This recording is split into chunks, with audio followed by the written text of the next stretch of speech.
Hello everyone, I am Tassin and welcome to the Gems of War Campaign 3 Week 4 Day 1 stream. Of course, today, the first day of Chapter 4, we will be getting around to all of the Chapter 4 tasks. We also have Guild Wars this week.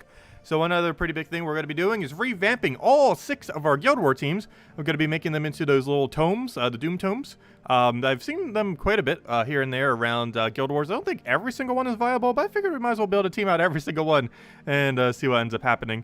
Definitely have to, at least for Brown Day, because of course Brown Day's tomorrow, but we'll try getting around to all of them. Be a little bit of a longer stream if we do get to literally all of them, but definitely at least the next few color days, especially tomorrow, obviously, we need to make sure we get that done. Yeah, that'll pretty much be the game plan then. But of course, we'll start with the same thing we always do on every Monday, and that is all the tasks. Also, before I do though, I saw this earlier, so I didn't want to click claim all, but we actually got 3 mythics today. Any of you who saw the event video that we covered earlier, going over the entire weekly event, we ended up getting 2 mythics randomly from opening some event keys in order to upgrade a new crab. We ended up getting both the 2 Merlantis mythics. However, I actually ended up getting another one. We also ended up getting Wolf Garrick from the guild, so that's pretty funny. So 3 mythics in a single day is exceedingly lucky. But there we go. Oh, well, Summer's in all this mess. Probably all the way at the end. Is the mythic. Gosh, so much loot. This is even everything either from the guild. But just what I haven't claimed yet. As soon as I saw that, I was like, oh, I'm not going to click claim all. It just takes so long, tedious, clicking them one at a time. But there it is. Wolf Garrick. Shiny. He's like one of the worst mythics in the game. But he's a mythic nonetheless. Actually, I think we have like 5 Wolf Garricks now. If I go check. 6. We had 5. Now it's 6. But yeah, we have way too many. But anyways, so first things first, we have ourselves the tasks. We had technically already completed one. If you open up some event keys, you already kind of would have had the very first thingy done. Oh, that's funny. That's actually the banner I normally use for my Rowan team, so that's kind of convenient. But anyways, let me go bring up the full chart. I'm pretty sure the person that's been posting it, they stopped for a couple weeks, but I believe they have been doing it again. So let's go all the way over to the Gems of War forum, as there's a nice write-up little image with all of the thingy things on it. So let's go bring that up real quick. It's probably pretty high towards the stack of things, assuming they have updated it. There it is. Okay, is it here? Probably. Yep, there it is. Week 4, Merlantis. So here's all the tasks that we currently have.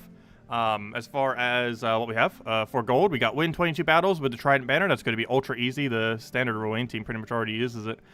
Win 22 battles with a Merlantis team. That's a little bit sketchier. We could theoretically do during World Lore event, so we can kind of end on World Lore event then in order to get that done. Let's see. Next one. Craft 3 blue summoning stones as auto completion. Win 6 battles in arena run. Oh gosh. Complete a delve 3 times at level 50 or greater, so we can just bring it down to 50 and just quick kill it in City of Thieves. However, the next one that we have of that will be too high of a level for us to do that. Next is win 15 PvP battles. So everything underneath silver is completable today. Despite some of them being annoying. I'm pretty sure all bronze would be too. I don't think bronze could ever block anything, so it looks like we get everything completed. We actually get a new weapon from it too, oddly enough. It's not that good of a weapon, but we do get a new weapon from it nonetheless this week. Actually, given that we bought the bigger pack this time around, I think we're only like a few points away from it too. Well, we definitely get after completing out all these tasks. But the very first one was opening event keys, which pretty much everyone did automatically without even needing to. Open 5 gem keys, win 1 explorer run in Merlantis at 4 difficulty or higher. So we'll have to run Phoenicia there. Defeat treasure gnome, so we're going to have to use a vault key unless you want to grind it out. Match 90 blue, which is super easy. Actually, we could probably even just use that spider real quick and just auto get it completed. Defeat 1 of the crab. The crab is in the World Lore event, so you could defeat it that way. However, there are probably a lot of people who might have set it to their defend. So you could probably also repick spam in PvP. Win 4 battles using the Tide Caller Hero class. We'll probably still already have the team set up from the other event to be able to do that from the World Lore event, so you could just do it that way. Kill 9 merfolk enemies. That can be done in like 1 minute in Merlantis at low difficulty. Complete 1 treasure hunts, 60 plus turns. That's actually probably one of the harder ones if you don't get it first try, that or arena as far as time length. And then kill 13 blue enemies, which can be done pretty much anywhere, but is pretty quick in Merlantis. Or you could just get it done passively in the World Lore event, which I think we might just end up doing. Since this is the last task, we'll easily get it done automatically without needing to go out of our way for it at all. So that is the game plan. So let's start getting these done. First things first, let's probably start on bronze. This will be the easiest way to go. And before I do, let me say hello to everyone. Hello, Ricardo. Hello, Nightmare. Hello, John. Hello, Defiant. Hello, Gustavo. Hello, Cookie. Hello, Lestat. Hello, Nightmare. I said Nightmare. Hello, Isabel. Hello, John. Hello, Imperial. Hello, DS. And hello, everyone else. Welcome, welcome, welcome, welcome. Okay, let's start getting these done. So, open gem key. Super easy. Open 5. I'm going to do them one at a time just so you don't waste 50 since there's no 5 option. Smallest one is 10, but when you have more than that, it doesn't even show a 10 option. And I already lost count, but it will tell me when we're done. There it is. Okay, luckily it tells us. I just lost count there. Sadly. Okay, we can get this blue summoning stone one down 2. Just to get that out of the way. That's a super easy auto-completion one. So if we go over to Soulforge, go over to... It's at 3, right? I'm pretty sure it's 3. Is there anything under drop table? Hey, Mercy. You can get Mercy this week. Also, Wildfang might be okay for Guild Wars as an anti-troop. It's not one of the better ones, though. But let's go get 3. Should be all we need. And we got the almighty peasant, the royal engineer. Hey, we actually got a Mercy. Really good troop if you don't already have it. That's more of an endgame kind of option, though. But there we go. Mostly because the things that I synergize with tend to be slightly higher rarity. Plus, you want to make sure you have it fully traded, as that's where she gets all of her value from. So arena run we'll ignore for a little bit. Though we need to get to it after we do most of bronze, though. Win Explorer runs in Merlantis at difficulty 4 or higher. It says overlap with another one, but I believe the one that has overlap is under bronze, isn't it? What was it under silver? Yeah, the overlap with it is within itself. However, we do have Tidecaller banner, so we... Oh, no, we can't do that, though, because Rowan doesn't have enough to win Explorer 4 in Merlantis, I don't believe. Especially given that almost everything here is 20% stats this week. So we're just going to run Phoenicia on it, though. Also, I have my banner set up for tomorrow. I'm actually going to be using that banner quite a bit this week. The 20% mana start into 20% cleanse. Well, it's technically 2 independent 10% cleanses, which actually technically isn't 20%. It stacks a bit differently because each 10% triggers independently of each other. But anyways, more on that later. Because we're setting up some juicy defend teams. We'll be going over that then. But anyways, what was I looking for? I'm looking for Explorer, and I'm looking for difficulty 4 or higher, so I might as well set it to difficulty 5, why not? Phoenicia. I forgot. They have like 10 to 20% stats. I'm not sure if Phoenicia can actually kill at this difficulty. Oh well, we'll find out. Phoenicia, where are you?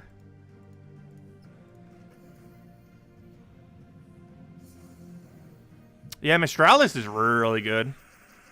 Highly advise picking it up. When I made the tier list video, she was the highest tier thing of the 3 good troops that are currently available. They're actually pretty much all on top of each other on the tier list as well. But yeah, they're all really good. But of the 3, I did place Mistralis as the highest of the 3 back when we made the tier list, and that is the case. She is better than the other 2.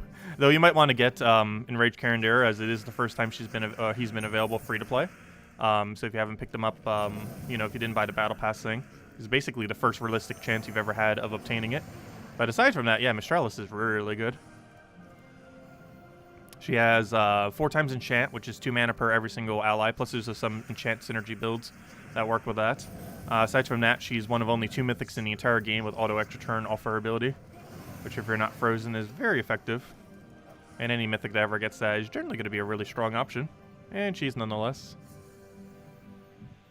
Craft Carindera or wait for Phoenicia. That really depends on what you're trying to do.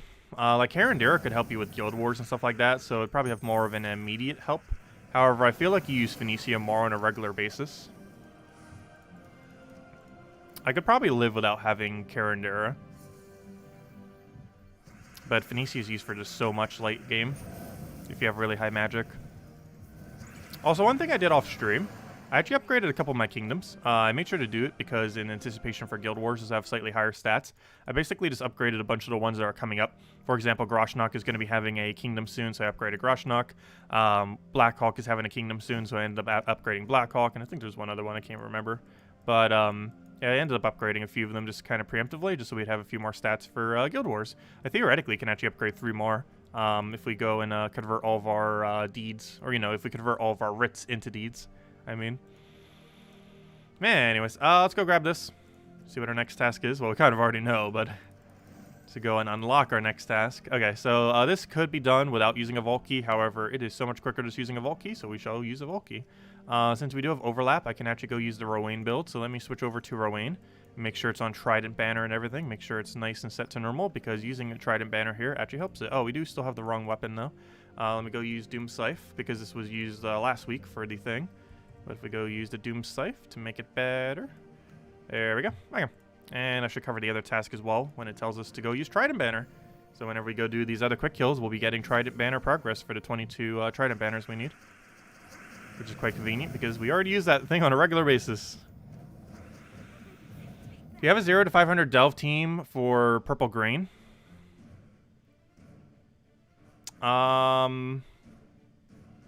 Which kingdom is it for, though?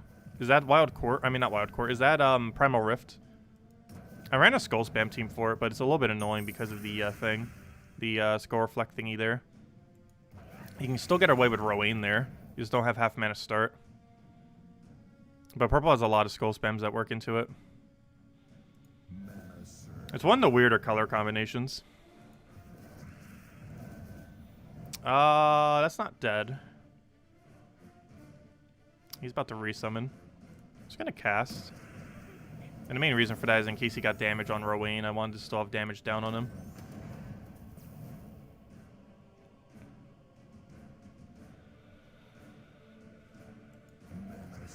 Oh, is that dead? Should be dead.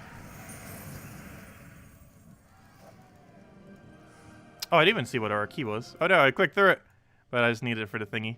Oh, well, luckily we have a stream going, so we can go and pause it right there. We got junk. Okay, that's what I thought. We got gold from the Cedric. The rest was just basic junk. Which is probably why I didn't even notice to stop.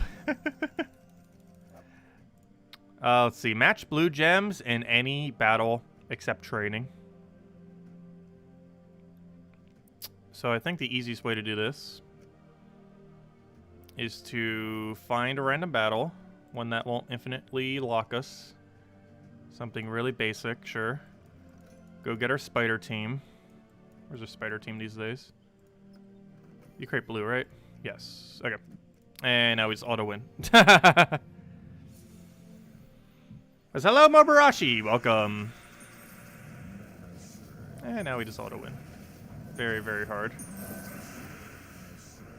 Okay, I think we have enough gems already. But just in case, let's click a few more times. Oh, he's actually failing a bit.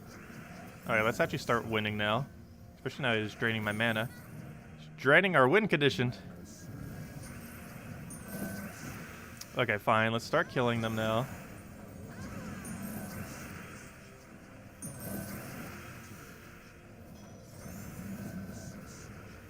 Okay, I think that's way more than enough. Like, way, way more than enough. There we go.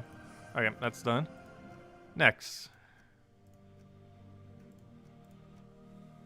Defeats the crab. Easiest way to do this is do what we just did, but find a crab.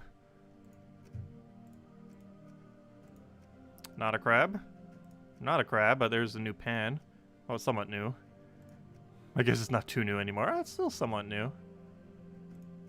Come on, someone's got to be using crab on defense. Obviously, we could do this through World Lore Event, which is where they intend for you to do it. However, you can also do it through Explore in Merlantis, and you can do it through PvP. Though apparently not enough people have said it on their defend team. They're just not popping up in thumbnails. I was expecting some people to try it as their defend team. A couple of these might be it, and it's just not showing it in the thumbnail. I'm really surprised. Oh, I crab! No! No! The crab we needed. I clicked too quick. I was looking over to the right and it's like, oh, but there it is in the middle. Because generally it's going to be on one of these two. It's generally not going to be on the lowest one. That was on the middle there. Come on, we saw a crab. See, give us another crab. Come on. We know it's out there. We know you're out there.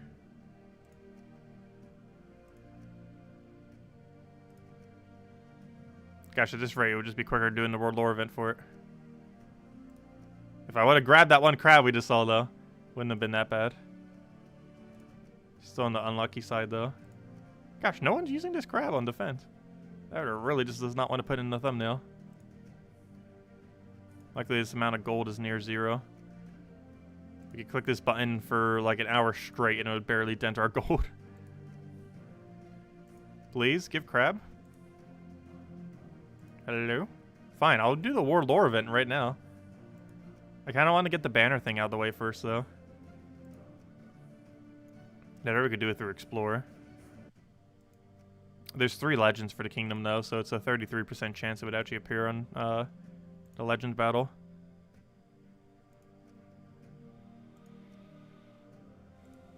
Come on, we found the 1 crab, and it's never going to give us another one. This is really bad luck for it. I don't think it's ever taken us this many clicks to try to find one before. There we go, finally! Gosh, if only I would have grabbed it the first time. Would have saved like 2 minutes. Let's see. That's still quicker than doing it the other way, though. Because we'd have to do several battles in War Lore event before it pops up. And Explorer would have taken forever to do it.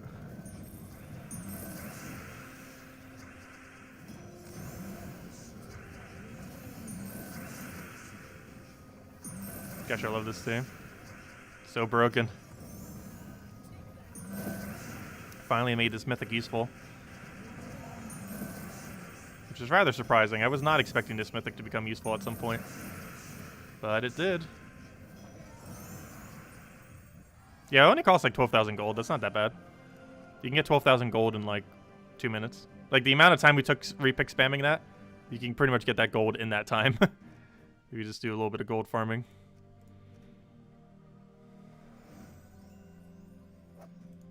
Okay, next. Win any battle with your hero using the Tidecaller class, except training. So, this you could technically overlap with the War Lore event. Though, to get it done super ultra quick, the easiest way to do this would just be to Explore spam it. Do I have any Explorer set up to, like, Explorer 1 right now? I feel like I should put Merlantis to 1. I don't think it ever tells us to do a certain level. So I'm going to bring this down because we're going to need it for when we do blue kills as well, because that was one of the objectives. So all we have to do for this is go set our hero, or our Rowan team. Instead of using Archmages, we just simply use Tidecaller, which also has 20% extra stats this week, by the way. So if you want to consider maybe using it in Guild War, it could kind of be incorporated. I still feel like most other hero classes are better than it, even with its 20%. But nonetheless, it does have 20%, so worth considering. And also to keep an eye on when you're up against battles, because their hero class will be super high stats if they have that 20% on it. At least compared to, you know, the average. So what are we doing right now? Blue kills? I believe we're doing blue kills, which every single battle here should have like 3, so should be able to get a lot of blue kills racked up. Yeah, Mistralis I do feel like you would use more than Carindera. Carindera is used almost entirely as a utility option. And there's already things that do it pretty well, like Mirage Queen. There's even instances where Mirage Queen's a better cursor than Carindera. It's just the best extra turn cursor. But that's not always needed for every team. Also, hello, Barbara. Welcome, welcome. And Jamie, if I didn't already say hi. Let's see. I'll throw that down. Should be it. There we go. Nice. That's funny. It has it set so it gets extra magic for every thingy. So every single kill we got extra magic for. What's this? Merfolk's Bane. Kill Merfolk enemies. Oh, well, guess where you can do that. Hello, oops, wrong kingdom. Hello, Merlantis. Even more of a reason. This entire kingdom's pretty much, Merfolk. With a few exceptions. See, that's why you do Explore 1 here. Well, technically you can do it up to like 3 or 4. But a really low, like 1, 2, 3. 1, 2, 3. We're doing at a low difficulty here. Get the blue done straight into the Merlantis kills. I mean the, not Merlantis kills, the Merfolk kills, I mean. Which is pretty much the same thing. It almost his entire kingdom is Merfolk. It's like 90% Merfolk. That's why you see so many 20%. Because the bonuses is to this kingdom plus Merfolk. Oh, we already got it done. Wow, that was quick. There we go. 2 down. Okay, we got Treasure Hunt next. Dun dun dun. It's technically the last one too, because the other one will get done passively. So now we got to go play the 2-side game modes, Treasure Hunt and Arena. Well, let's start with Treasure Hunt, I guess. Because this will get bronze out of the way. Oh, I missed a turn at the top. Luckily, it's still 5 times there. All right, we got another 5 times. We'll take that together. Take that for a 4. Grab that and just kind of chain it together. I kind of want to get this out of the way so we don't have it there. That I'll take for the exact same reason. We're not getting 5 times. You want to see more 5 times. 5 times end up helping out a lot. There's a 5 times. Very nice. Chained a little badly. Oh, we got that. Move the other thing over. Grab this over just to kind of condense it a little bit. This gold coin we can end up doing to move the other thing over and then take it 5 times. We're only halfway there as far as progress. We'll take this and hope for silver off the sky. We kind of got it there. We got it 5 times right there. We can then take this, get all that condensed. I kind of want to do something with all this bronze, but I want to take this first to see if it'll automatically be taken, and it does. We can try moving that down and get it 5 times luckily off of it. We'll move that over. Take the 4 times there just to kind of condense this area. Hope for a good cascade. You can get it back from sky, so sometimes you can get really lucky with that. We did not, though, right there. I'm going to move this into a red chest. That's not something you would normally do for loot. However, we're not doing it for loot right now. We're trying to... Oh, I could take it out for 5 times.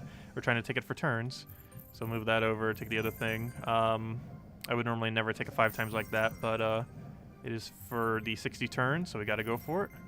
I'll take that over. Starting to run low on turns. We still need 11 more. Oh, there's a 5 times luckily, so that's good. We can take this.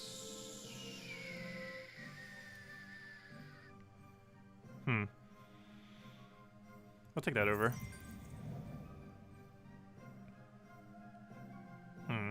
I don't like where this green chest is going to be.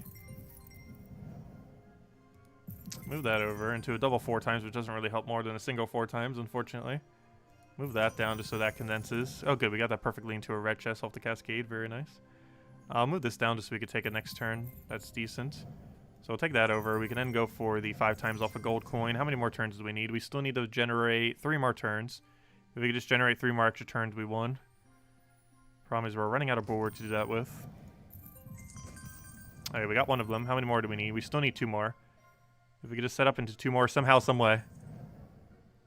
Gosh, this board does not seem favorable for that. No! Oh, yes, there we go. We won. We did it. That's all we need. Okay, and now we can just end the map.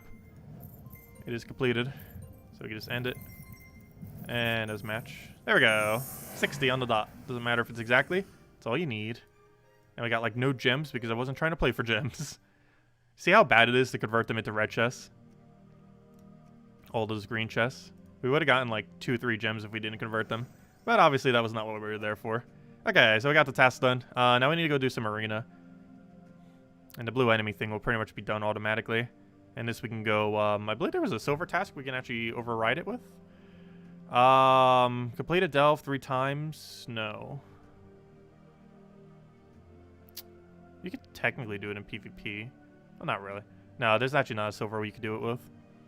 Actually, all 3 of the silver tasks kind of take a little bit of time. All those. But we'll start with the arena one. Okay, so arena. Let's go draft an arena run, unless we already have one started. Oh, yes we do. Thank you. We already have one started. Look how wonderful that is. This is why I don't finish them. So what did it say? A 6 arena run or 5 or 4? We'll find out in a second. If it doesn't automatically unlock when we do this. We'll just keep doing it. Oh yeah, this was that one Demonstractia team. We never did arena since then? I guess not. Well, I haven't been taking it for daily, so I guess that's why. Because we had this set up like a week or 2 ago. It's always good to already have one set up because you can do stuff like this, so you don't need to do as much arena. And it tells you to go do arena. Oh, come on. 75% chance to burn and he misses. He's been having a really high rate of missing that. I'll go for purple here just because it kills his last slot. It's super overkill, but it does kill nonetheless. I forget if that's a row or column. Apparently it's a column. I don't have a drop for that, so I'll just take yellow. Ideally we get burn here and we just auto win. There we go. We won. It's over. Doesn't even matter what we take. There we go. Alright, we didn't get it unlocked yet, so I assume it wants me to go do a 6 arena run. So let's go do a 6 arena run. Yep, and someone just said, John, that's also a 6. Okay, what do we need here? Let's grab, I want to try getting burn immediately. If we can get that down, the scatter damage isn't that good, but the burn itself, like, almost auto wins the battle. The 4 times burn. Really strong in arena. I'm gonna let him have the skull because we get mana out of it. And even if it takes another skull, it won't be enough. There we go. We pretty much won. At this point, we could try getting it again or go for something else. We'll go for something else just because we don't really need that much more pressure to kill it out. The only problem is there's no mana for the things I actually want. Of course, he'd cleanse. Luckily, we're about to hit the one that's cleansed, so we'll do that. Nothing dies to burn, and they're dead off of that. There we go. Easy. Complete. Let's see what we got for our reward thingy. What's our offer? No, thank you. Okay. Let's see. What do we have here? So next is the delving one. I could do the delving one with banner. So that actually has overlap. Hold up. We can get both of those done almost simultaneously. That will give 9 progress to that, which means we'll have 17 progress out of 22. Sounds good. Let's go to that. Okay, so let's go to Underworld. Change our banner thingy to armor. And we'll pretty much be good to go. So we'll switch this to armor. Go to City of Thieves. Do it at level 50. And we already have the banner set in our team exactly as it should be. And now we just win all 90s battles. And then we'll just need to do 5 more to get the other banner down. And then I believe we just do World Lore event. What was the one after this? Wasn't there one more? It was, oh yeah, win 15 PvP battle. Also, I think we have a common blue kill enemy, but that should already be done in like a couple battles. It's not going to take that long. It's going to naturally be done just by doing this. So, hello, Michael. Hello, Sansi. Hello, Captain. Welcome, welcome, welcome. If anyone has any questions or anything you want me to go over, let me know. We're finishing up the tasks. Once we finish up the tasks, we're going to be doing a little bit of World Lore event at the end of the task because we need to for one of the tasks anyways. We got to do 20 Merlantis team battles, so we're going to revamp our thing to be pure Merlantis and then do that. But aside from that, after we finish all the normal stuff with the Chapter 4 tasks, we will go do a bunch of team building for Guild War Defense. Because I'm going to be using those books, which have been out for a while. However, they haven't been upgradable until about a couple months ago, I believe, like fully upgradable. I didn't do it at the time, just because I was kind of waiting out to see what the next weapon type was. And then staves came out, and it was like, oh yeah, staves are super easy. Or, you know, super bad, I mean. So I ended up not going for it at the time. Because, of course, well, I didn't end up doing it at the time, but staves are bad. So there's no point upgrading them. And for that reason, and now that we know we're not going to get a weapon for a while, it was actually worth going and upgrading all the tomes. So we did. So now we have all the tomes upgraded. So now we're going to build a defend team based on every single tome in the game. All 6 of Doom's tomes. They're like the second best or third best weapon typing in the game. They might actually be the second best as far as the Doom type weapons are concerned. The best obviously being the Doom Skull ones that hit full AoE. It's kind of a toss-up between if the hammers are better or the books are better. I see a lot more people using the books though. Like the hammers can be okay, but the books have really good Guild War countering potential, which is what we're going to be testing. And I'm also going to be doing all of them with Monk. There's a really specific reason for a build that you'll see in a second. I'm not sure if we've ever faced it exactly in Guild War. I'm pretty sure we have. But it's a really good anti, like, everything build. That's based around Monk. It's one of the few really good things Monk is actually used for as well. Monk seemed like at the time it'd be like one of the strongest hero classes in the game, and while it's still a strong one, the big thing holding it back is its lack of mana start. You have a question, what's a good defensive utility web spinner without Arachnean Weaver? You could try gambling it with 2 of the Empower Skull Spammers. So there's 2 troops that have Empower in the game that's convert to Skulls. One does green to Skulls, and the other one does yellow to Skulls, if I'm not mistaken. I actually completely forget their names. But there's 2 12 mana cost troops with Empower that do those Skull converts. Doing that with like a hero utility option can end up working out pretty well. Aside from that, just putting it in front of some kind of Skull spam can also end up working out. Like Divine Ishbala, Quillin, or something similar. The only problem with those kind of teams is it can be countered by Entangle. One way to do that is to put the 1 Bounty Hunter troop that has Cleanse on it at the beginning. Or even a Mercy, incorporating Mercy into your build. Both of which can end up in countering Entangle. So we'll grab this. We'll grab this. Now he's got to do 5 battles with the Merlantis banner. Easiest way to go do this is go to one of the kingdoms we already have very low. So let's just go back to Merlantis, because why not? Go over here and just quick kill it real quick with Rowan, which we already have set.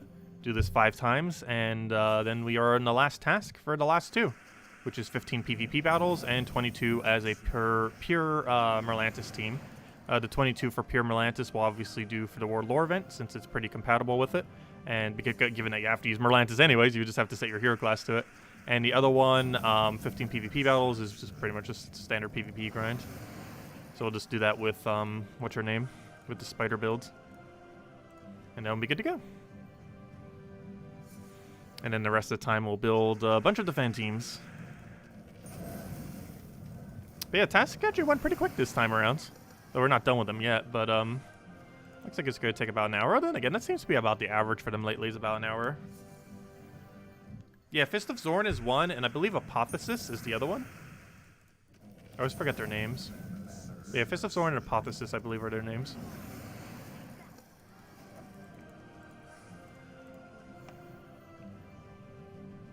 The Apotheosis does green to skull, and Fist of Zorn does yellow to skull, if I'm not mistaken. And the green one does the life gain, whereas the Fist of Zorn does the attack gain. Alright, there we go. That's all we need to get done there. Let's go grab our thingy. Oh, that's not where our thingy is. So I do need to go do that, our dailies. Which I might go do that next, because neither of our tasks require it, because we're on the last task for each right now. And actually, that's weird. I think this might be one of the first few times where neither of them are actually required for a given week. We didn't need to do our dungeon, and we didn't need to do our adventure board. Even though you do them anyways regardless. Yeah, win any battle using Merlantis, which we'll do during World Lore event, and win PvP, which obviously was quick kill PvP. Okay, so with that being said, let's go run through our dailies real quick. Actually, what's our rewards for today? I think I checked it earlier. It was all bad, yeah. So let's just run Rowain for this, then we'll switch to Phoenicia. Or we could just keep going Rowain the whole time, why not? I'm still using Tide Color, though. I should probably switch back to the other thing. We don't need Tide Color anymore. It's funny, I still get the weapon to full mana even without the class. This thing does have half mana start, so we're not getting too much less of a benefit. If anything, we're technically getting more blue. But let's go back to Archmagus, set it back completely to normal, because we don't need it for anything else for the rest of this event, as I'm literally using it for something. But it's only for the daily thingy. As far as the event, we don't need it for anything for the chapter. Oh, Clarity's out. Go to dungeons. Then we'll go do a lot of the 2 tasks. Actually, I'll go hand out the code after we finish out dungeons as well. And then we'll finish out the last 2 tasks. We'll probably do the PvP one first and end on the World Lore event. And then we'll build teams for the rest of the time.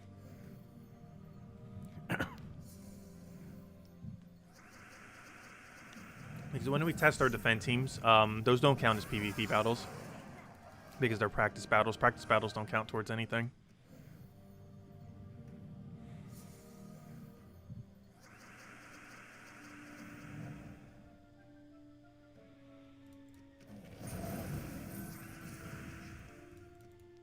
Yeah, I feel like the average for the tasks is about an hour these days. Obviously, earlier on in the game, it might take a little bit longer.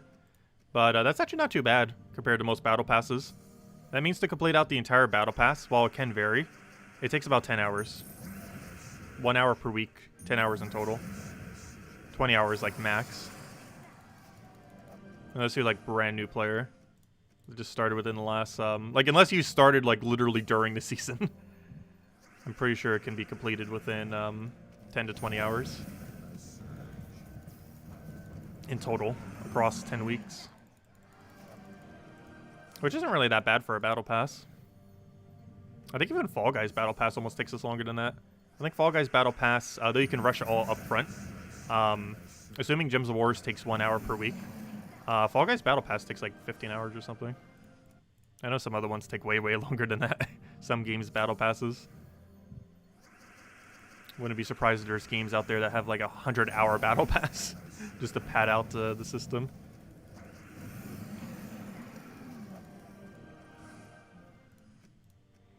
Like, I might just gonna use Rowain for this. I think we almost have enough damage these days that Rowain can take dungeons. I know there's still a few that she can't kill, but we will eventually. Oh, excuse me. We will eventually have enough armor for her to. Oops! I just changed the dimensions. Fail. Hate when I do that. It'll bother me that's a few pixels off. There we go, it has been fixed. Okay, we'll go for that. And he's dead. But yeah, we'll eventually have enough armor on Rowain that she can consistently take out dungeons. She'd be ever so slightly quicker than Phoenicia at that point. However, she normally fails on the final set of battles, sometimes even on the second set, depending on your stats. It also depends how much armor we have from the campaign. On if it would actually kill or not. It also depends on if you get a random skull like that, which is harder to do when you're up against that one Gorgotha battle.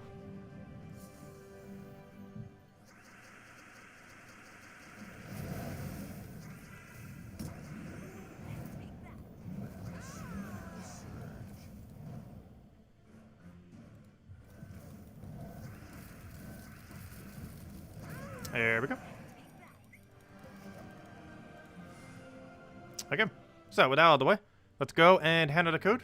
And then we'll go do the PvP ones, and then we'll go do the World War event with the 22 Merlantis teams that we need to do. So we're going to revamp our team probably so we can make it pure Merlantis. Because in order to do that, we have to use Tidecaller Hero class. Okay, so let me go get you guys a code. Also, I did request for more codes. They still haven't given it to me yet. I think we're down to our last 10 codes. Obviously, that's enough to last us a little over a week. But hopefully we get them soon. Because we only have about a week left of codes. Okay, put this there, put that there, put that there, put that there. Click refresh. Put this over here. Put that over there. Copy the whole thing. Give it to you guys. Alright, there you guys go. There's the redeem code used on jumpswar.com for the game code section. Your invite code can be found in your settings menu. Whatever game says right over here in the bottom left corner is what you put in for the invite code. Redeem code is right over there in chat. Copy paste random numbers and letters starting with ZT. And give same order as always. 2 treasure maps, 1 gem key, 200 souls, and 2,500 gold. Enjoy, everyone. There you guys go. It's unusable on PC mobile version. Would you craft a mythic this week or pass? Yes, there's 3 mythics worth crafting. Mistralis, Carandera, and Lord of Slaughter are all worth crafting. As far as the strongest of the 3, it is Mistralis. As far as the rarest of the 3, technically, it is Carandera, in the sense that this is the first time Carandera has realistically ever been obtainable aside from with money. So if you're playing like 100% free to play and you didn't buy the Season 1 pass or complete out the Season 1 pass, this is basically your first realistic way of obtaining Carandera within the game. So quite a few people might be getting that since this is kind of their first time. Aside from that, though, yeah, Mistralis is actually the strongest of the 3, though, generally speaking, across all teams. But they all serve different purposes, obviously. One's a really heavy skull spammer, one's a mana accumulator with an extra turn, which is Mistralis, of course, and the other one is a curse option that has a skull spam attached to it, as well as some decent single target. Kafka is one of the longest holidays ever. I know. Is she still not back in the office? I actually wouldn't be surprised if her holiday like goes all the way till like almost late January. Anyways, there we go. Okay. Next order of business. We have 2 objectives that we could go do. The PvP one, well, technically 3 because I want to set my defend teams. So let's start with the PvP thingy first. So all I have to do is win 15 times, which should be pretty easy with the Spider team. I absolutely love this team. It came in about a month ago, ever since Spider came into the game, and it is amazing. But you have to be careful you don't get frozen, though. It is really bad against freeze. A lot of teams are really bad against freeze, though.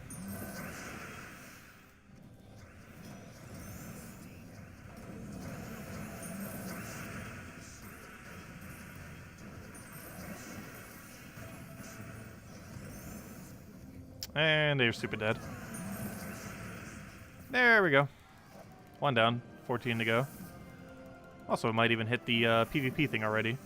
Though even if we don't, it doesn't really matter if we do. Oh, of course, we repick spam forever to try to find it. And the second PvP battle we get on the normal side of PvP is the rock crab thing. Oh, that's not how I meant to take that at all. Let's see, we'll take the purple. We should be good to go. Do it on the crab just because he's really durable. And because he's in first slot, so we'd have to target there anyways. Also, one pretty nice thing about this team, it completely ignores Submerge. Actually, if anything, it actually is really good against Submerge, because if they are Submerge, kill them. So it's actually even better against Submerge. This is actually indirectly an anti-Submerge team. Not like you would really need an anti-Submerge team, but everything on this team hits through Submerge, and one of them literally kills submerged enemies. And it's match. We just do this, kill it with the other thing, and that is match. And it's still our turn, if they were somehow still alive. Okay, next one. I completely lost count of how many more we need. I think we need 12 more. A Life and Death team with Web Spinner. Oh yeah, this is another thing that Life and Death is pretty good with, by the way, as well. Oh no, but someone said whoever was asking was one without Weaver. But yeah, this is a Weaver variant of it, of course. It's actually one of the defend teams I have currently set to Guild Wars. However, it won't be after this week. Also, unfortunately, we're not Paragon or anything to kind of really test out the teams, but we should still get an okay view of how they function, because we should be able to fight about 5 people to 6 people every single day. Okay, we might actually lose due to Web Spinner before we can get the team rolling. I need Purple Surge really badly. Didn't get it from Sky.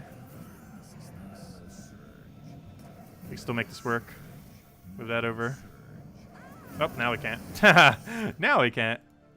Yeah, the team's still annoying. Really slow start. Round 2, the other version of this team, where you run an Empower in first slot.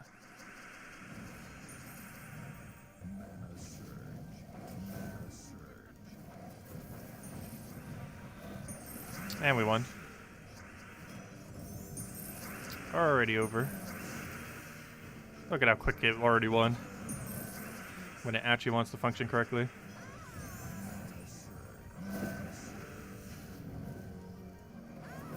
Oh, what are you doing getting a kill? Okay, apparently it didn't already win. Gosh, Life and Death, stop killing things. Actually, I think it was Weaver both times that actually did it. Either the back 2 slots are particularly tanky. She does true damage, but she doesn't gain any life. She's not one of those kind of mythics. So she can't really tank against Life and Death, Weaver. Okay, now we won, for sure this time.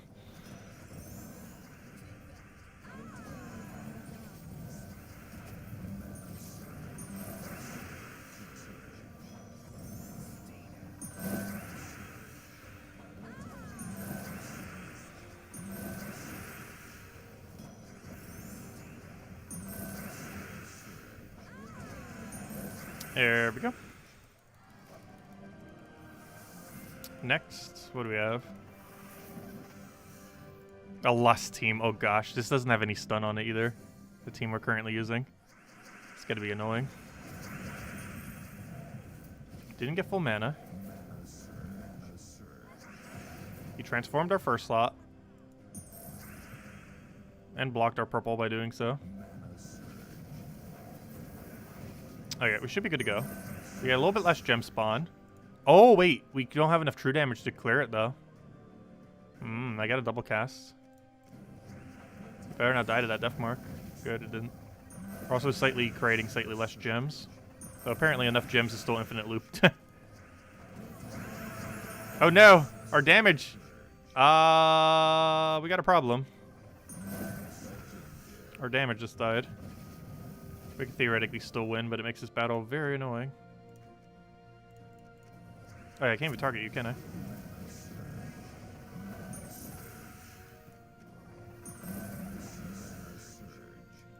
Okay, it's submerged now. Gosh, Leslie, you're annoying.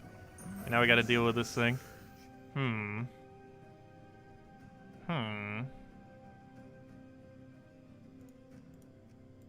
got a problem. So they nerfed Life and Death? Question mark. Doesn't feel like it. Yeah, we're dead. We've lost 3 times the Life and Death, by the way. How does Lust work? Every single time you kill one of your allies die, it charms a random enemy, which does their attack to the slot above and below. Some interesting properties about this charm is that it ignores any kind of reduction. It also just does it based on your attack, so it'll end up doing a pretty substantial amount of your full durability. And if you have multiple of them, it will multi-trigger. So if there are 2 Lusts on the enemy team, which it was on that one battle, it'll trigger it twice, which is very annoying. These will trigger per Lust on the team. It does fully stack. So every single time you kill an enemy, if there's 2 Lusts on the team, it'll trigger the Lust effect twice, where it double charms you. And while that's really bad at killing our last 2 if they're divided from each other, it still does a really substantial amount of damage and generally makes it a 2 versus 4, or 2 versus however many they have left at that point.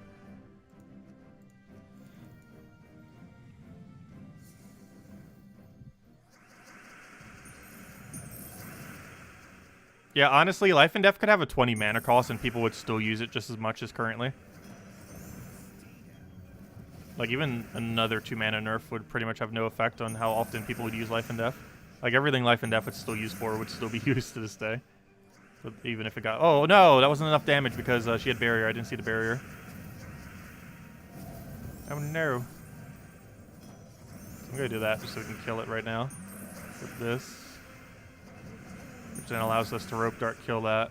which then allows us to deal with the other two. So one rope dart into hers, almost match, pretty close. Fortunately, we just give it a lot of mana. Depends what it targets here. Look at it, didn't do anything. Perfect. I'm actually gonna go for Skull here just to safety kill it. Just in case.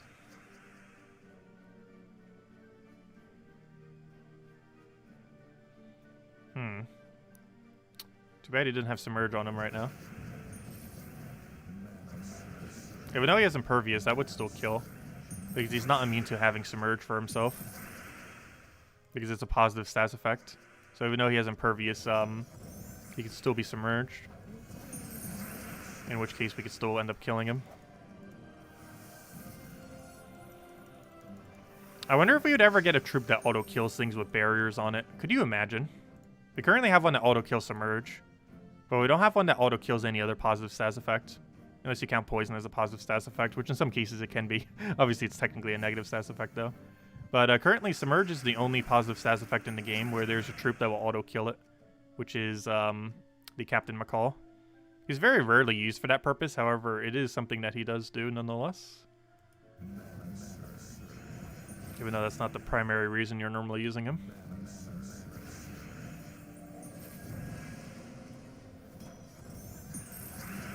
We're gonna go for this, even if we don't get extra turn there. It's still worth it. It's a pretty bad board for it. We still ended up getting an extra turn though, oddly enough.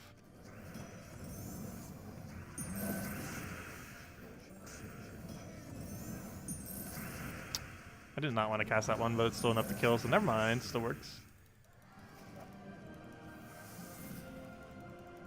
Okay, how many more PvP battles do we need? If I had to guess, like 8 more. Let's see. Yeah, about that many. 9 more.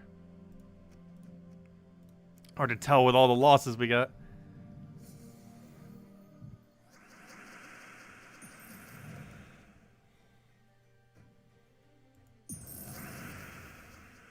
So bad when you don't get starting mana for Spider. There's nothing that feeds directly into it on this team. You just kind of have to hope this starting board is good for you. It's one of the only bad things about this team. It doesn't run like any kind of Empower or anything like that. So if the starting board's bad, you're kind of out of luck. Beyond that point, it's pretty much smooth sailing. But it's really luck-based right at the start of battle. I could just kill him with Call. Still not too late. Go get your kill. The parrot that guards the gold with a little knife in its hand, or in its beak. Oh gosh, a double lust. But that's so adorable.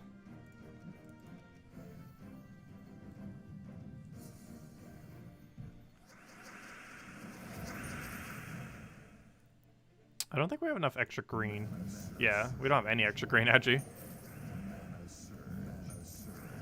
A +1 there would be full mana. Is there even any room to do that banner for this team? What banner are we even using? Using Course here. So that means we're using +2 purple, +1 blue. I wonder if it'd be better to run +2 purple, +1 green. What minus is that? So we use the excess blue for this, but we're already getting so much blue.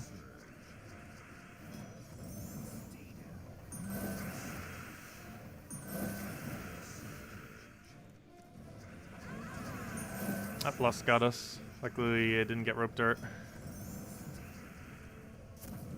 Let's see, what's the +2 purple, +1 green banner? What minus color is that? It would give you a quicker start, but it would be worse for the rest of the duration of battle. But it'd give you a quicker start.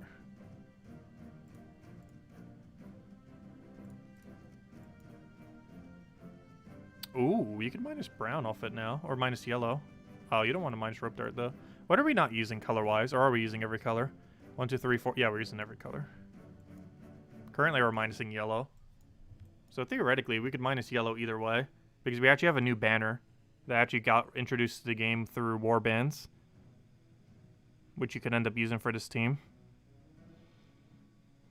It's a quicker start, but it's a slower rest of the battle. But you already have +3 blue, so having +4 blue is kind of overkill anyways. I think we'll give it a try. The Banner of Blood. Which is kind of weird because it looks pretty vampire-y.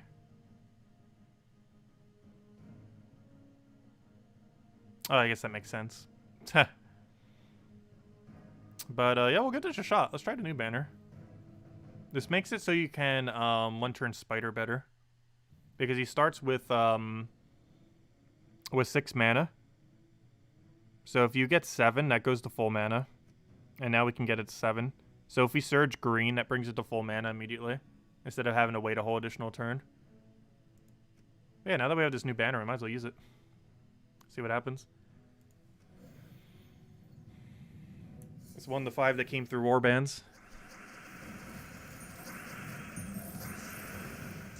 So now we get less whenever we do blue. That's not much less. We already have +3 blue.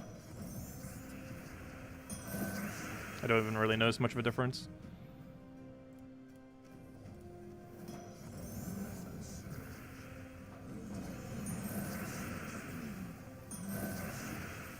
I like how we're frozen on blue, yet it doesn't even look like we're frozen on blue because of the purple just keeps extra turning.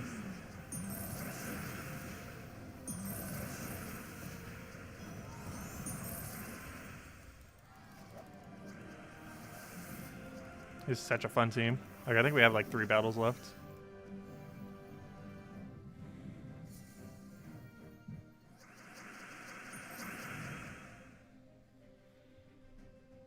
I don't feel like enchant is overpowered, personally. Oh, I forgot to take the extra turn.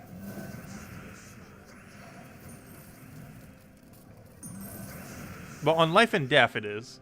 But in general, it's not too overpowered. But yeah, life and death definitely needs to not have enchant or something. That's the main thing making it broken. More so than anything. Like, it can't have both bless and enchant. It's either one or the other. I'd rather they keep the bless and get rid of enchant. I mean, yeah, that's what I meant to say. Keep the bless, get rid of enchant. I'm gonna do this just to reorder an armor tier. I was already gonna do 0 damage anyways. So that actually was really beneficial, because it wasn't gonna hit his armor regardless in that instance. Oh, he just got rid of all of my purple. It's not nice. We can actually still lose this battle because of that web. Between this freeze and that web.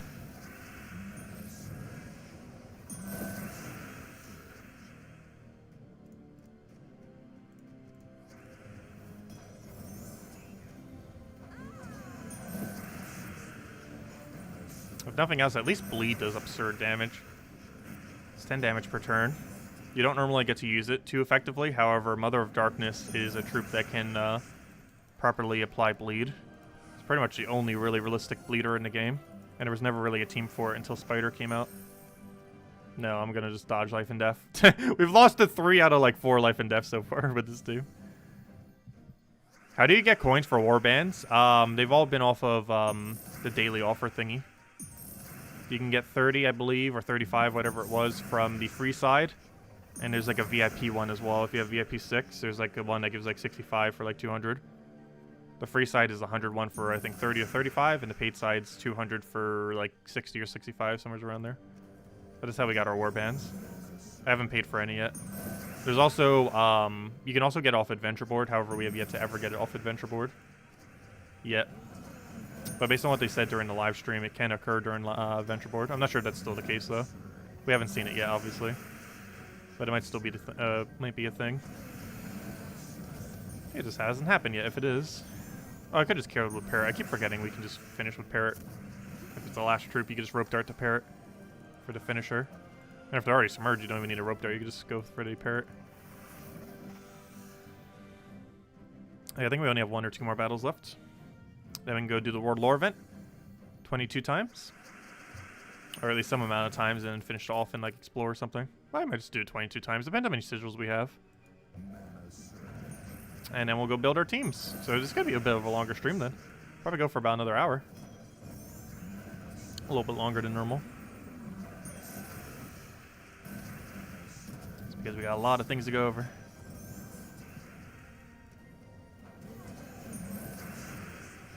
Her not using purple is actually one of the most beneficial things I've ever seen. It seemed like the worst design choice like ever when she first came out. However, the fact that she doesn't use purple is what makes this team overpowered. in many instances, which is really funny. Because if one of them gets frozen, it doesn't actually affect the loopability of the other, for the most part. Well, it kind of does. If the spider gets frozen, that's still bad. But if she gets frozen, it's not as bad at all. Okay, was that the task triggering? Or are we still 1 or 2 short? Oh, 22 gems, nice. We are 3 short, actually. We'll take the weaker one, actually. What should you craft, Karandera or Lord of Slaughter? Depends which one you want. Lord of Slaughter is really high impact skull spam, and Karandera is a cursor. It's the best extra turn cursor in the game. However, there are other cursors that are also good, like Mirage Queen. I'm just gonna go finish it with this. That's not enough. Wait, what's your boost ratio? Yes, it is. I almost forgot. It has boost ratio, I believe, based on purple on the board, if I'm not mistaken. So when there's a lot of purple, it gets a lot of damage. It was originally gonna have like a 10 times boost ratio. I wonder if they were planning on making it a Doom rarity troop initially, and then scrapped it. She originally was gonna have a 10 times boost ratio per purple on the board, which actually would have made her a really good mythic. Obviously. Obviously. She'd hit for like, she'd hit for 266, if that's what she was actually released as. She would double hit for 266 damage. Right now. On the, at least on that current board she would have. It's what she was originally going to be released as until they changed it.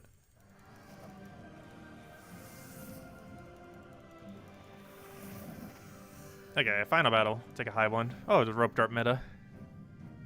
I won't have that set as a defend team anymore starting tomorrow. Or even tonight, technically. Not sure if we're going to build every team tonight. We definitely absolutely have to build Brown tonight, obviously. Oh, we actually just lost. It's going to retreat now. Is Divine Spell a Quillen meta, though? That's like the strongest possible team you can make out of it. There's a couple different ways you can set it up, but it's a variant of the strongest possible team you could build out of it. They all use the same troops, just different order. Oh, why did I not go for the other mana? Should've.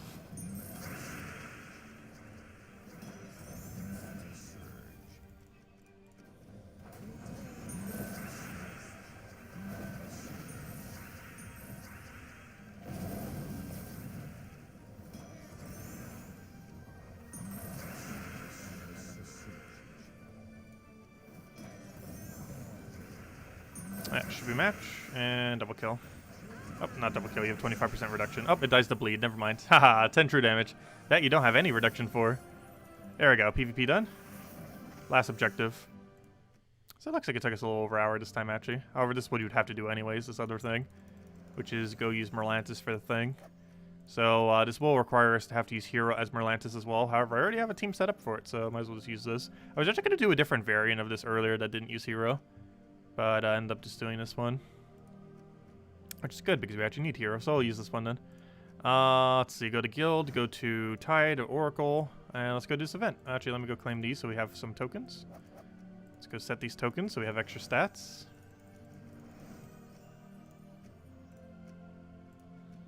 Do it over top our armor. So we need 20% into metal, into little metal. There we go. Okay, let's go do this. Go to Guild, go to the event, and let's fight. Okay, so Kraken, I believe, was higher than these. Gosh, the order for this is super strange. I might just do it based on highest level, or highest rarity, I mean, and do it that way. Okay, let's go to this. So the whole premise of this team is basically get the Deep Kings up as quickly as possible, and then auto win very hard. That is the game plan here.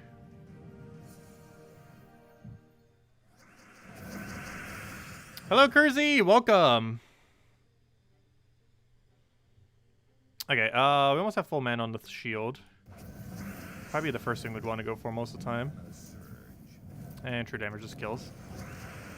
Actually, I should almost just put those in first slot. That's going to just auto-win so hard most of these battles.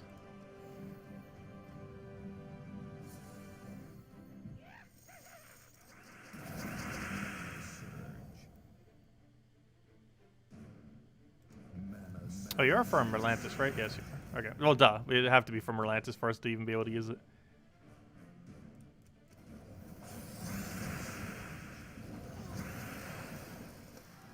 Just make sure it's counting though, just in case. Campaign. Yep, it's counting. All right, gotta do that 20 more times. That's how far we'll go in the World Lore event. And after that, we'll go build a bunch of teams for Guild Wars. Okay, this one is the highest one. I remember that. The crab for sure was highest.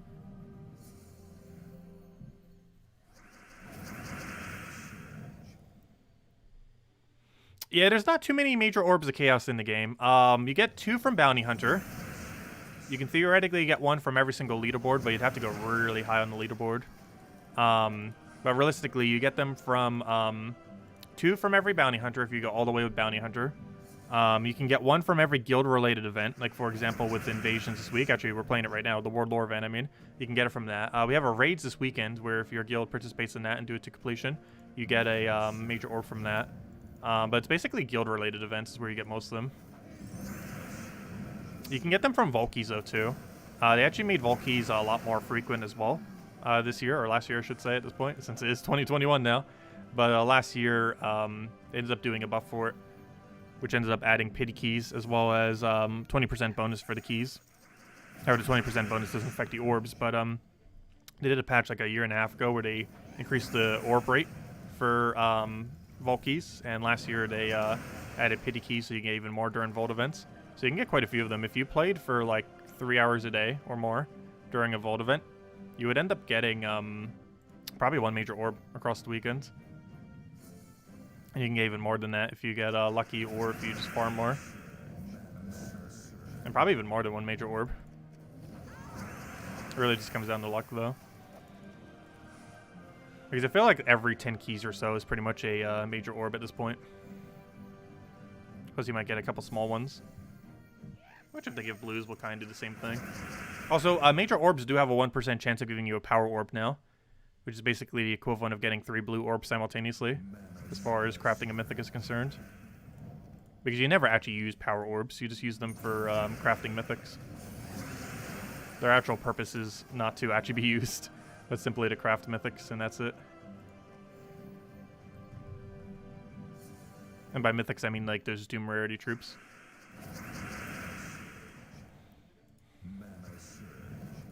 Why did I do that? We already won. Gosh, there's so much true damage. So much true damage.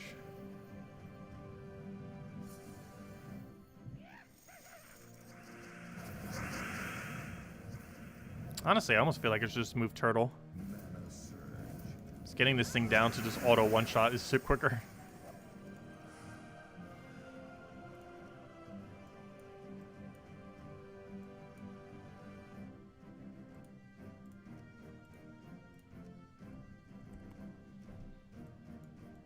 I have fixed the team.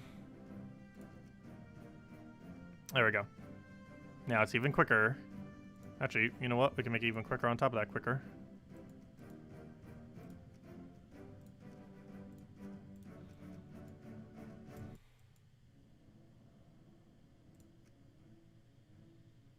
There we go. Now it's even quicker.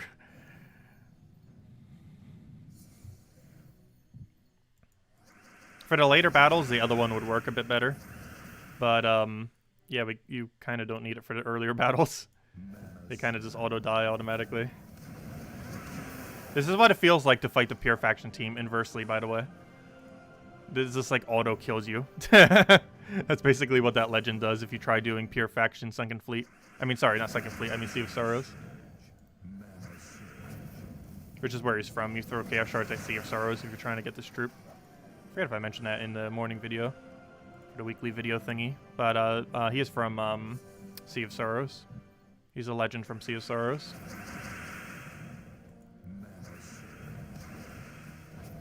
He's not normally used as a troop, but he's really good for this event.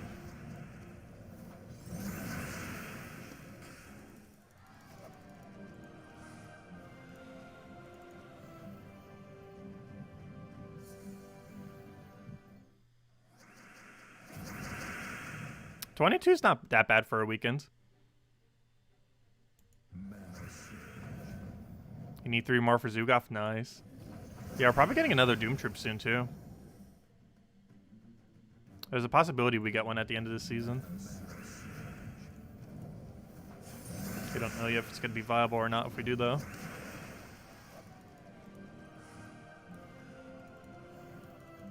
Because the last time we got a troop like that, like Heart of Rage, ended up being used for something. This time around, we're getting something like that too. The Sun.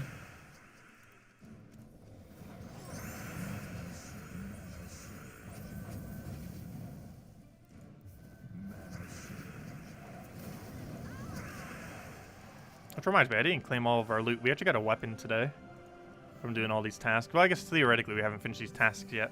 We're doing the last one right now. Though we have enough points because we have the bigger pass this time. I still don't feel like it's that worth it. However, we haven't really gotten to see most of the benefits of it. Most of the benefits doesn't take effect until the last 5 weeks. Because then you start getting everything a week early. And you get some extra loot at the end.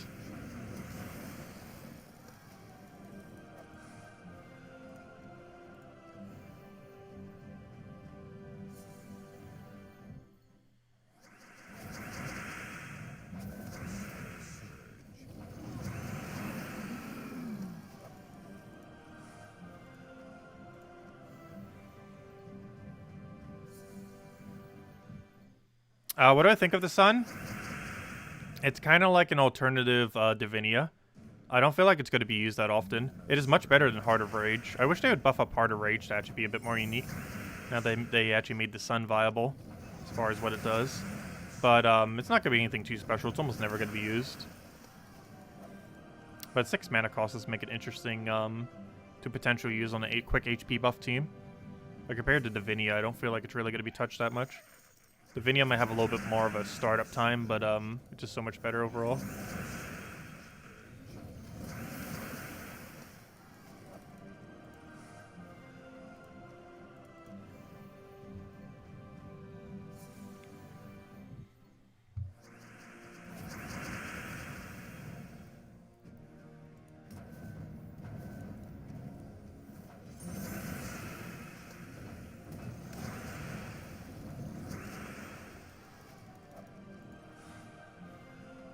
How many more do we need?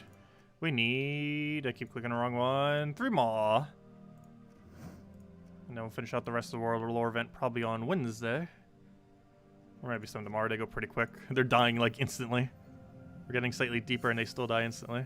Though they're still pretty low stats. Quite a few of these battles.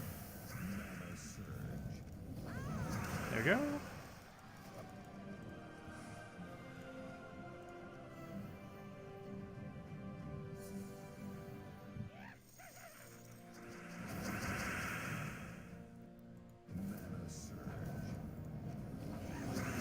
Oh, that was a nice shot.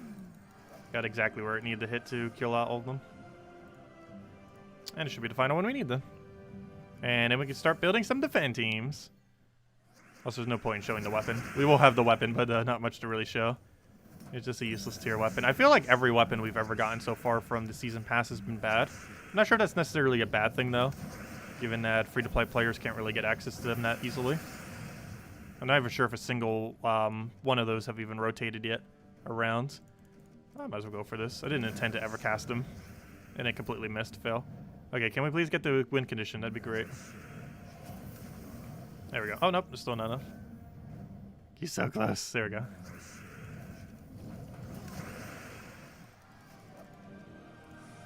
There we go. And we'll do the rest later. But for now, that is completion on all of the tasks. And it took about an hour and 15 minutes, plus talking over it, so it's technically a bit quicker than that.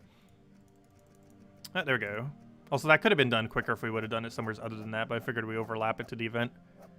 Like, obviously, if we did it on Explore, it would have been a little bit quicker. Doing something similar. But there we go. So we got more copies of the little pet, and we got this new weapon that came out today. Remove all purple gems, create yellow equal to the amount of purple gems removed, and then gains life to an ally, boosted by yellow gems now on the board. So basically, it will take the amount of purple. All those purples get removed. You don't get the mana for it. It creates yellow equal to that, so if there's 10 purple on the board, it will then create 10 yellow. And then it does boost ratio based on life at 1-to-1, based on how much yellow on the board after. So if there's now 15 yellow on the board, that would end up being 15 additional life, plus its base value, plus 1 for the magic thing, for the life. Overall, it's pretty useless. Though, I'm not sure what its perks are, but I believe they're pretty useless as well. I might as well just upgrade it real quick. That is useless. Oh, also we got some extra stats. We got 5 extra HP, so definitely make sure to grab it before the end of today if you can, because you'll have 5 extra HP for Guild Wars starting tomorrow. It's not much, obviously, but it'll help. Starting next week will be a whole week ahead. Though we're not getting anything interesting a week ahead of time. We're getting a rainbow set a week ahead of time. We're going to get the portrait a week ahead of time. Then a deed book ahead of time.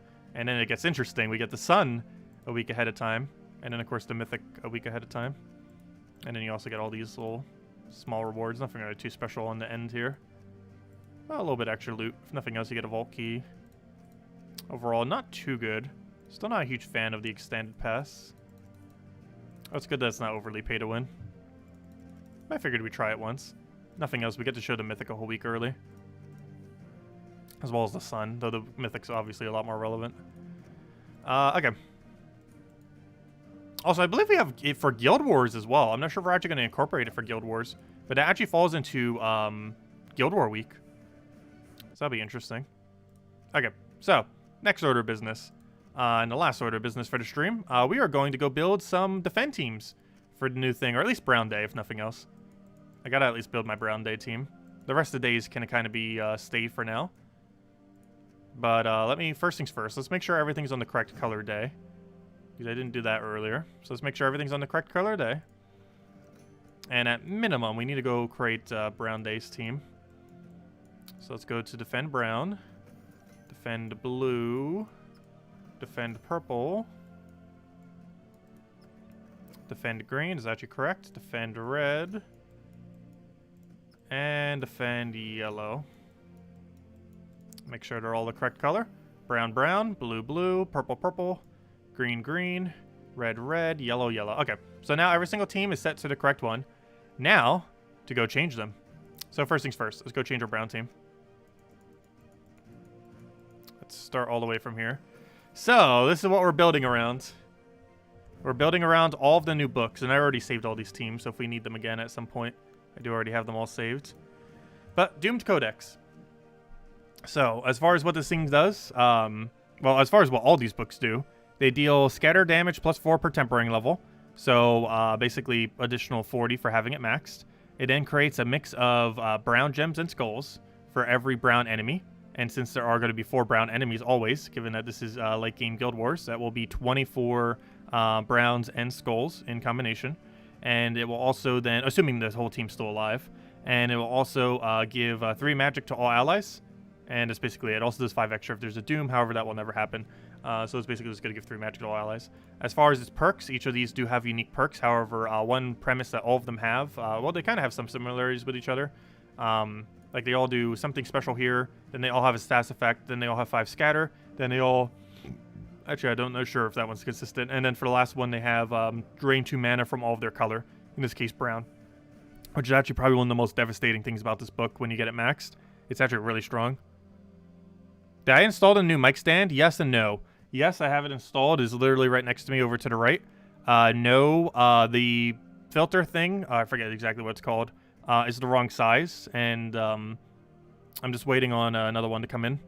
But it's a wrong size for my mic. Like, I'm still going to be keeping it because it'll work for whatever next mic I'll get most likely. However, the current mic I have is such a behemoth relative to the average size of a mic that I need to get a really special... Yeah, shock mount's the name. Thank you, Isabel. But I need a special shock mount made specifically for, or, you know, for bigger mics in general. I think it might even be literally made for the mic that will actually fit it because it is so gigantic. It is a very thick mic compared to the average mic thickness. So the shock mount doesn't actually fit it, which is the main thing that actually holds the mic, so I can't actually use it until the shock mount thing. But I have it all set up. It's right next to me. I would kind of try to show it, but I'd have to move it all. But let's see. It's right over here. Okay, I can move it without... Yeah, I have it right over here. I still need to adjust where it's actually at, so we could use it a bit better. But, wait, I think you can see it, right? Oh, there we go. Yeah, here it is. Right here. It's all set up. There's just no mic in it because it won't fit with the current mic I have.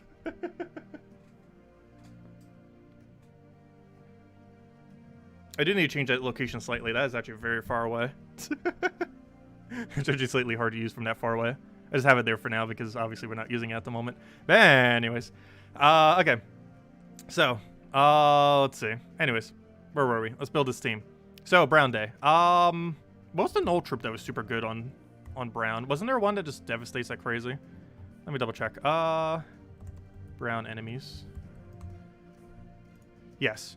This thing's like the most broken thing in the history of the game. It's like rare. Look at this thing. Look at these traits. Like, ignore that he's a rare. He becomes enraged when an enemy dies. He deals double damage to brown enemies. Oh, wait. This isn't the super broken one, is it? Never mind. It's still decently broken. Wait, which one was the super broken one? I think it was the Green Day one. I think it might have been the Green Day one. This one's still pretty broken, though. Which one was it? I actually completely forget. Oh, yeah, that's the Urskia thing. So we'll definitely go null. You know what we could go for, get away with on this day? Which I've actually seen people do before. You can do the, oh, what's her name? I can't remember her name. Actually, it might just be easier getting it through bounty. You can do this troop. Where is it? Because you could do this for cleanse in case they try going for entangle. It also stun them. So in case they have like a Gorgoltha or something as their tank, which is pretty common, you get a stun on them. Starts with empower. Cleanse all allies and dispels all dispel and stun daemon enemies and undead enemies.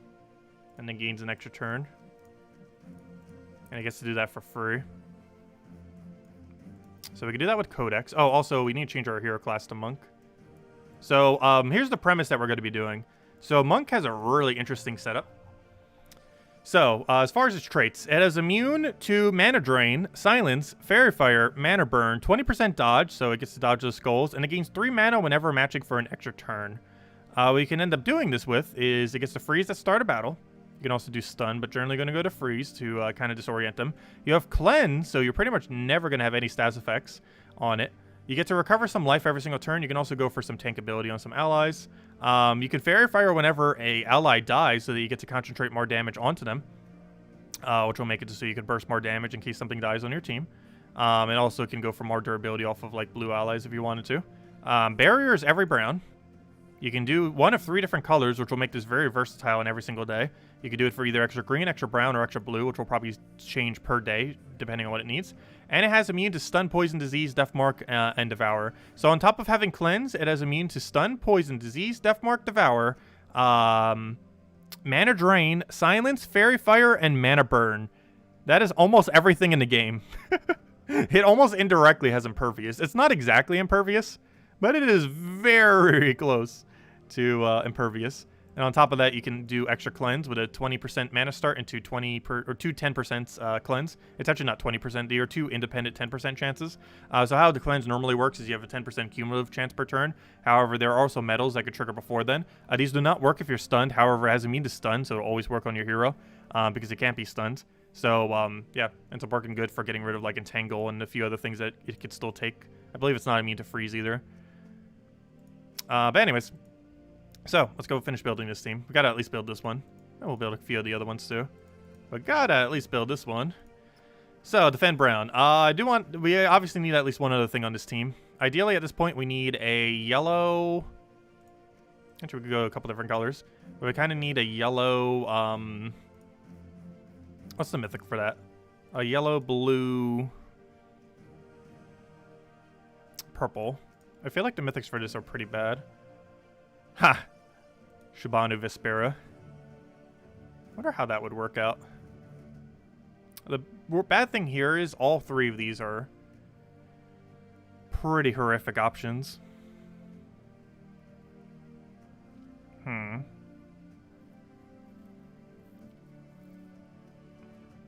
Yeah, not a single one of these really do that much. Shivanu Vespera would, like, summon a bunch, but it'd be really bad underneath AI control. Is my big concern with it.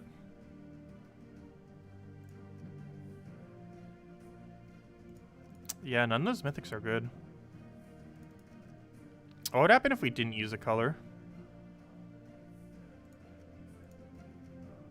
Voice of Orpheus. Infernus. Yeah, I kind of want more mana generation. I kind of wanted to do an Empower every single time, other than just the cleanse. So we could just Empower into it. I I want to try doing an Empower that has different colors. I know Gimlet would work. Trying to think of what other Empowers feed the brown. We could try building every single one of these into a power build and adjust them per day. So I think we might just build the brown one and kind of adjust it based on how well it does, and then every night we just build a new one. So blue to purple. Yellow to green. You don't do brown. You don't do brown. I cannot remember who does brown. You don't do brown, though you theoretically can. You convert to brown to red. What are the things that empower to brown? I know there's more than one. There's more than just Gimlet. Is Gimlet the only one? I could have sworn there was at least one other one. You're to purple. Gosh, so many that does it to purple. Is there only one that converts to brown? Green to blue. You do it to red. You do it to blue. You do it to green, I believe. You do it to yellow. You do it to yellow. You do it to purple, I believe. No, it's green. You do it to skulls. Oh, no, you don't. You do it to purple, my bad. You do it to purple as well. You do it to purple. Gosh, so many purples. You do it to brown, which I know. Try not to use Gimlet, though we might have to. Honestly, we might just have to use Gimlet. Am I using Gimlet for any other day? I don't believe I am. If we do it like this, well, it doesn't matter, because if we're setting all these teams up to books, that actually wouldn't matter if we're using him for this day. So this gives extra life to our Null and gives him Enrage, which makes it even easier for him to kill. Actually, man, that makes it so we don't need Sister Superior then, if we're doing that then. Oh, wait, yes, we do. What if he gets entangled? Ah, we still need Sister. Because what if he gets entangled? Well, I could let the Auto Cleanse try to do it and go for a different Mythic. We could try Mistralis. Doesn't that work for most of the rest of the colors we're missing? Because excess brown goes into it. I like that. That means we can't use Mistralis for any other day, though. I like it, though. Null, Book, Gimlet, Mistralis. Excess brown goes to Mistralis for auto extra turn. The AI can't possibly mess that up unless it gets frozen, but I have cleanse set to it. 20% cleanse per turn. Oh, and we gotta change Banner. Banner obviously has to be double brown into something. Let's see. Double brown blue. Minusing purple. Oh, yeah, we could use minus purple banner. What are the minus purple banners? So we could do brown to blue. I don't think I need a lot of yellow. Brown to yellow and brown to red. I don't think Null needs an extra +1, though. Brown to blue almost seems like the way to go. Brown to red would leak, though. Like, their whole team is brown, so he does get... You know what? We'll go brown to red, I guess. We'll do it that way. Okay, I think that's our team. Let's see how it functions. Let's go test it with our own team. I think that is the build. I believe that is the build, and this is still 12,000, right? I don't think we use Mistralis or Gimlet for anything currently. But I think we'll build these one day at a time, just so we can kind of adjust to see how they do. See if we might need to do something different for a different day. But yeah, Null, Doomed Codex, Gimlet, Mistralis. Let's go test this. So we gotta go to Defend, set it to the team we just set, which is Defend Brown, and then use our Guild War Brown against it.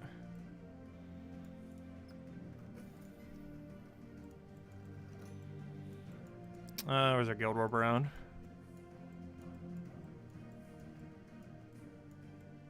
Also, I'll use my medals based on that thing's medals. Where's Guild War Brown? Guild War Brown. Okay. Let's see how it does.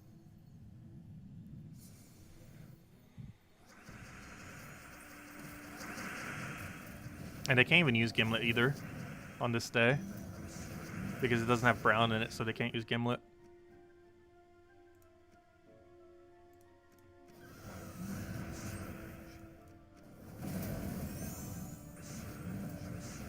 Alright, Codex is about to start doing its Codex things. When it starts going crazy. Oh, we don't have alignment on that. Oh, yes, we do. Purple to yellow.